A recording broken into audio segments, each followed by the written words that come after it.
CPI 17-ാം mile branch സമ്മേളനം മറ്റത്തിൽ മോഹൻ തോമസിന്റെ പവനാങ്കണമായ CT Unnikrishnan നഗറിൽ നടന്നു. 17-ാം മൈൽ ജംഗ്ഷനിൽ പുഷ്പാർച്ചനയും പ്രകടനത്തോടും കൂടിയാണ് ബ്രാഞ്ച് സമ്മേളനത്തിന് തുടക്കമായത്.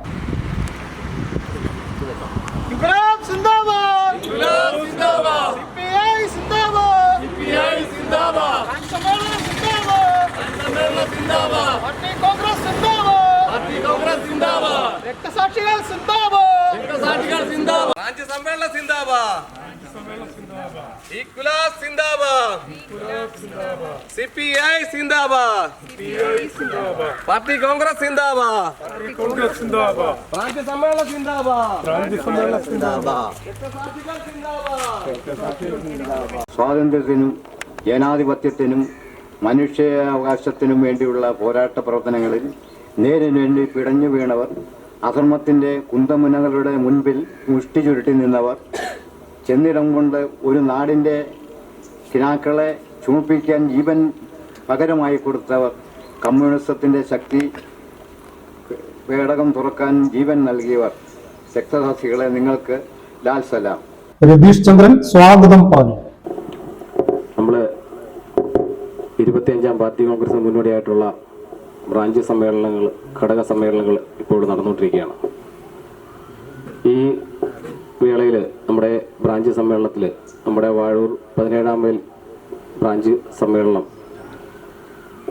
നമ്മളെ വളരെ ഭംഗിയായിട്ട് നടത്തണമെന്ന് ഞങ്ങളിവിടെ ആഗ്രഹിക്കുകയും നമ്മളതിന് മുന്നോടിയായിട്ട് നമ്മുടെ സ്ഥിരമായിട്ട് നമ്മൾ കമ്മിറ്റി കൂടുന്ന മറ്റത്തിൽ മോഹൻ തോമസ് കുഞ്ഞാഞ്ചേട്ടൻ്റെ ഭവനത്തിൽ നമ്മൾ കമ്മിറ്റികൾ കൂടുകയും ബ്രാഞ്ച് സമ്മേളനം നമ്മുടെ എല്ലാം പ്രിയങ്കരനായ നമ്മുടെ നാട്ടുകാരനായ നമ്മുടെ ബഹുമാനപ്പെട്ട ദാസണ്ണൻ്റെ അനിയനുമായ വാഴൂർ സോമൻ ചേട്ടൻ ഉദ്ഘാടനം ചെയ്യണമെന്ന് നമ്മളെല്ലാം ഒരാഗ്രഹം പ്രകടിപ്പിക്കുകയും അദ്ദേഹം അത് പറഞ്ഞപ്പം തന്നെ നമ്മൾ അന്നതിൻ്റെ ഡയറി ഡേറ്റ് കുറിച്ചിടുകയും എത്തിക്കൊള്ളാമെന്ന് വാക്ക് തരികയും നമ്മുടെ സ്വന്തം നാട്ടിലെ ബ്രാഞ്ച് സമ്മേളനം ഉദ്ഘാടനം ചെയ്യാൻ എത്തുമെന്ന് വളരെ ആവേശത്തോടെ ആ കടമ ഏറ്റെടുത്തുകൊണ്ട് അദ്ദേഹം നമ്മുടെ ബ്രാഞ്ച് സമ്മേളനം ഉദ്ഘാടനം ചെയ്യാമെന്ന് ഏറ്റുകൊള്ളുകയായിരുന്നു.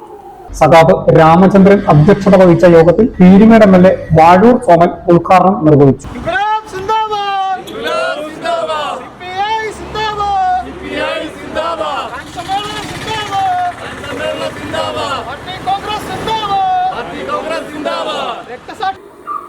കൂടുതൽ ശക്തിപ്പെടുത്താനുള്ള തീരുമാനം നിങ്ങളുടെ ഈ ബ്രാഞ്ച് സമ്മേളനത്തിൽ എടുക്കണം. അതേപോലെ തന്നെ പാർട്ടിയുടെ പ്രവർത്തനം അടുക്കോടും ചിട്ടയോടും കൂടി കൊണ്ടുപോകുവാൻ വേണ്ട ശ്രമങ്ങൾ നടത്തണം. ഇവിടുത്തെ ബ്രാഞ്ച് സെക്രട്ടറി ആരംഭിക്കുവാൻ ഇടയായിട്ടുണ്ട്. 3600 തൊഴിലാളികൾക്ക് ജോലി ചെയ്ത സ്ഥലത്ത് ഇപ്പം 100-600 പേരേ ഉള്ളൂ. അംഗസംഖ്യ ഗണ്യമായി കുറഞ്ഞു. പിന്നെ വന്നിരിക്കുന്നത് മൈഗ്രൻ്റ് വർക്കേഴ്സാണ്. അതുകൊണ്ടാണ് മൈഗ്രൻ്റ് വർക്കേഴ്സിനെ സംഘടിപ്പിക്കണം എന്ന് കാനം എന്നോട് പറഞ്ഞു. എന്നെ അതിൻ്റെ സംസ്ഥാന പ്രസിഡൻ്റാക്കി, നാഷണൽ മൈഗ്രൻ്റ് വർക്കേഴ്സ് യൂണിയൻ്റെ സംസ്ഥാന പ്രസിഡൻ്റാക്കി. അതിൻ്റെ അടിസ്ഥാനത്തിലുള്ള ക്യാമ്പാണ് ഇന്നലെയും ഇന്നുമായിട്ട് കോട്ടയത്ത് നടക്കുന്നത്. 1925 ഡിസംബർ മാസം 26-നാണ് നമ്മുടെ പാർട്ടി രൂപീകൃതമാകുന്നത്. പാർട്ടി രൂപീകൃതമാകാനുള്ള അടിസ്ഥാനം എന്താണ് എന്ന് ചോദിച്ചാൽ, പാർട്ടി രൂപീകരിക്കുന്നതിന് മുമ്പേ 1920 ഒക്ടോബർ 31-ന് AITUC രൂപീകൃതമായി. AITUC രൂപീകൃതമാകാൻ കാരണം എന്താണ്? റഷ്യയിൽ നടന്ന 1917 ലെനിൻ്റെ നേതൃത്വത്തിൽ നടന്ന വിപ്ലവത്തെ തുടർന്ന് ലോകത്ത് തൊഴിലാളി വർഗത്തിനും ഭരണാധികാരം പിടിച്ചെടുക്കാൻ കഴിയും, അതുപോലെ മറ്റ് രാജ്യങ്ങളിലും തൊഴിലാളി വർഗം ഭരണത്തിലേറണം, അധികാരം പിടിച്ചെടുക്കണം എന്ന ലെനിൻ്റെ ആഹ്വാനം മനസ്സിലാക്കിയാണ് 1920 SA ഡാങ്കെ, ചക്കര ചെട്ടിയാർ, ഇസഡെ അഹമ്മദ്, MN റോയ്, ഡോക്ടർ അംബേദ്കർ ഇവരെല്ലാം ചേർന്ന് AITUCക്ക് രൂപം കൊടുത്തത്. അങ്ങനെ ഇന്ത്യയിലെ ആദ്യത്തെ തൊഴിലാളി വർഗ പ്രസ്ഥാനം AITUC ആണ്. CITU എന്ന രൂപം കൊണ്ടത് 1970-ലാണ്. അറിഞ്ഞിരിക്കണം. മാർക്സിസ്റ്റ് പാർട്ടി CPI 1925-ലുണ്ടായി. മാർക്സിസ്റ്റ് പാർട്ടി ഉണ്ടായതെന്ന 1964-ലാണ്. ഇന്ത്യ രാജ്യത്ത് പാർട്ടി രൂപീകൃതമായ അന്നു മുതൽ ഇന്ന് വരെ തെരഞ്ഞെടുപ്പ് ചിഹ്നം മാറ്റാത്ത ഒരൊറ്റ പാർട്ടിയേ ഉള്ളൂ. അതേതാ? അത് നമ്മുടെ പാർട്ടിയാണ്. കതിരൊരുവാൾ ചിഹ്നമാണ് അന്നും ഇന്നും എന്നും. രാജ്യത്തിൻ്റെ സ്വാതന്ത്ര്യത്തിനു വേണ്ടി പടപൊരുതിയ പ്രസ്ഥാനം കമ്മ്യൂണിസ്റ്റ് പാർട്ടിയാണ്.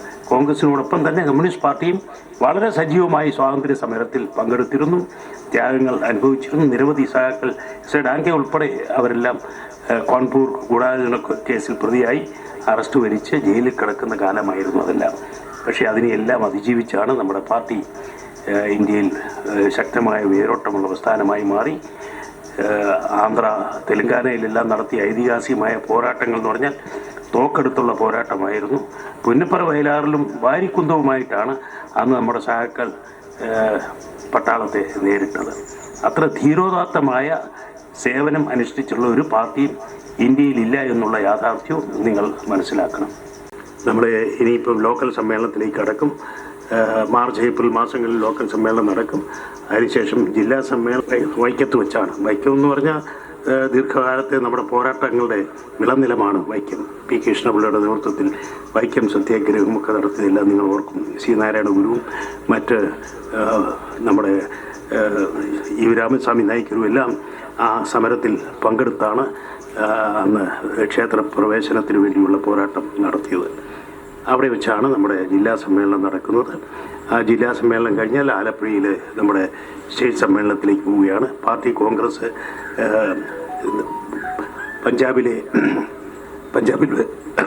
പഞ്ചാബിൽ വെച്ചാണ് നടക്കുക.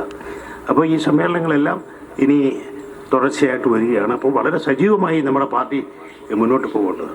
CPI ജില്ലാ കൗൺസിൽ അംഗം രാജൻ ചെറുകാപ്പള്ളി, ലോക്കൽ സെക്രട്ടറി വാവാച്ചൻ വാഴൂർ, മണ്ഡലം കമ്മിറ്റി അംഗങ്ങളായ അജിത്ത് വാഴൂർ, സ്വപ്ന റജി, ലോക്കൽ കമ്മിറ്റി അംഗങ്ങളായ PM ജോൺ, PC ബാബു തുടങ്ങിയവർ പങ്കെടുത്തു. ബ്രാഞ്ച് സെക്രട്ടറിയായി രതീഷ് ചന്ദ്രനെയും അസിസ്റ്റന്റ് സെക്രട്ടറിയായി മറ്റത്തിൽ മോഹൻ തോമസിനെയും തെരഞ്ഞെടുത്തു. 40 കോടി ജനങ്ങളുണ്ടെങ്കിൽ ആ 140 കോടി ജനങ്ങളുടെയും മതവിശ്വാസം ഒന്നല്ല, വസ്ത്രധാരണ രീതി ഒന്നല്ല, അവരുടെ ഭാഷയൊന്നല്ല, അവരുടെ സംസ്കാരം ഒന്നല്ല, അവരുടെ ആഹാര രീതി ഒന്നല്ല, അവരുടെ കാലാവസ്ഥ ഒന്നല്ല, അവരുടെ കൃഷി സമ്പ്രദായങ്ങളൊന്നല്ല, എല്ലാം വ്യത്യസ്തം. ഒരു മനുഷ്യന്റെ ജീവിതത്തിൽ, അവന്റെ തുടർച്ചയിൽ, അവന്റെ സംസ്കാരത്തിൽ എന്തെല്ലാം ഉണ്ടോ അതിന്റെ എല്ലാം വൈവിധ്യം. അങ്ങനെ വൈവിധ്യമാർന്ന ഒരു സമൂഹ ലോകത്ത് വേറെ ഒരു രാജ്യത്തും 195 രാഷ്ട്രങ്ങളുണ്ട്. ഇന്ത്യയെ പോലെ ഇത്രയും വൈവിധ്യമുള്ള രാജ്യം വേറെ. ആ വൈവിധ്യമുള്ള രാജ്യങ്ങളെ എല്ലാം ഒരുമിച്ച് ഒരു നൂലിലെ മുത്തുമണികൾ പോലെ കൂട്ടിയിണക്കി കൊണ്ടുപോകണമെങ്കിൽ അതിലൊരു നിയമസംഹിത ഉണ്ടാവണം. ആ നിയമസംഹിതയായിരുന്നു ഇന്ത്യൻ ഭരണഘടന. അത് നമുക്ക് ഉറപ്പ് നൽകുന്ന ഒത്തിരിയേറെ കാര്യങ്ങളുണ്ട്. നമുക്ക് ജനാധിപത്യം ഉറപ്പ് നൽകുന്നു, പരമാധികാരം ഉറപ്പ് നൽകുന്നു, നമ്മുടെ സെക്യുലറിസം, മതേതരത്വ സ്വഭാവം, ഏത് മതത്തിൽ വിശ്വസിക്കാനുള്ള അവകാശം അത് ഉറപ്പ് നൽകുന്നു, സ്വാതന്ത്ര്യം ഉറപ്പ് നൽകുന്നു. ഇന്ത്യ റിപ്പബ്ലിക് ആകുന്നു. റിപ്പബ്ലിക് എന്ന് പറഞ്ഞാൽ ഒരു രാജ്യത്തിന്റെ ഏറ്റവും ഉയർന്ന ഭരണാധികാരിയാണ്. ആ ഭരണാധികാരിയെ ജനങ്ങൾ തെരഞ്ഞെടുക്കപ്പെടുന്ന സമ്പ്രദായത്തിനാണ്, അല്ലെ അങ്ങനെയുള്ള രാജ്യങ്ങളെയാണ് നമ്മൾ റിപ്പബ്ലിക്.